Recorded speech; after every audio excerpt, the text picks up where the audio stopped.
হোয়াটসঅ্যাপের নতুন user name feature নিয়ে উদ্বেগ প্রকাশ করল কেন্দ্র সরকার। প্রতারণা ও ভুয়ো পরিচয়ের আশঙ্কায় ফিচারটির রোল আউট স্থগিত রাখার নির্দেশ।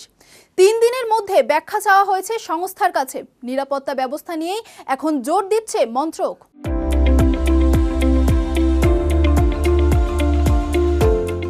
নতুন ইউজার নেম ফিচার নিয়ে হোয়াটসঅ্যাপকে নোটিশ দিল কেন্দ্র সরকার। প্রতারণা, ফিশিং এবং ভুয়ো পরিচয়ের আশঙ্কায় এই ফিচারের রোল আউট আপাতত স্থগিত রাখতে বলা হয়েছে। কেন্দ্রীয় ইলেকট্রনিক্স ও তথ্য প্রযুক্তি মন্ত্রক জানিয়েছে, বিষয়টি নিয়ে বিস্তারিত ব্যাখ্যা দিতে হবে সংস্থাকে। এই ফিচারের মাধ্যমে ব্যবহারকারীরা ফোন নাম্বার শেয়ার না করেই যোগাযোগ করতে পারবেন। হোয়াটসঅ্যাপ এটিকে একটি প্রাইভেসি আপডেট হিসেবে ঘোষণা করেছে।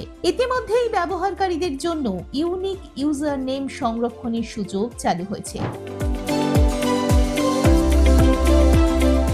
তবে কেন্দ্রের আশঙ্কা, এই ফিচার চালু হলে অনলাইন প্রতারণার ঝুঁকি বাড়বে। নোটিশে বলা হয়েছে, ইউজার নেম ব্যবহার করে অসাধু ব্যক্তিরা সহজেই অন্যের পরিচয় নকল করতে পারে। এতে ফিশিং, ডিজিটাল অ্যারেস্ট, স্ক্যাম এবং বিভিন্ন প্রতারণার ঘটনা বাড়ার সম্ভাবনা রয়েছে। বিশেষ করে সরকারি সংস্থা, ব্যাংক বা পরিচিত ব্যক্তির নামের সঙ্গে মিল রেখে ভুয়ো ইউজার নেম তৈরি করা হলে সাধারণ মানুষ বিভ্রান্ত হতে পারেন।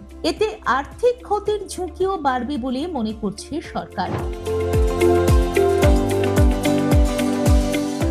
মন্ত্রকের পক্ষ থেকে হোয়াটসঅ্যাপকে 3 দিনের মধ্যে জবাব দিতে বলা হয়েছে। পাশাপাশি এই ফিচারে কি ধরনের নিরাপত্তা ব্যবস্থা রাখা হয়েছে সেই সম্পর্কেও বিস্তারিত তথ্য চাওয়া হয়েছে।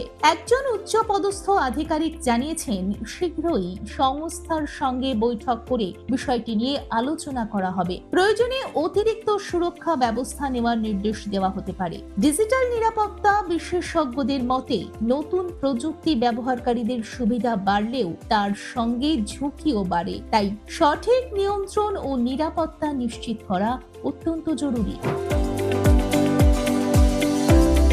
দেখুন এই সময়ের তথ্য ও চিত্র প্রতিদিন রাত 9টায় ও সকাল 8টায় শুধুমাত্র চ্যানেল 1-এ।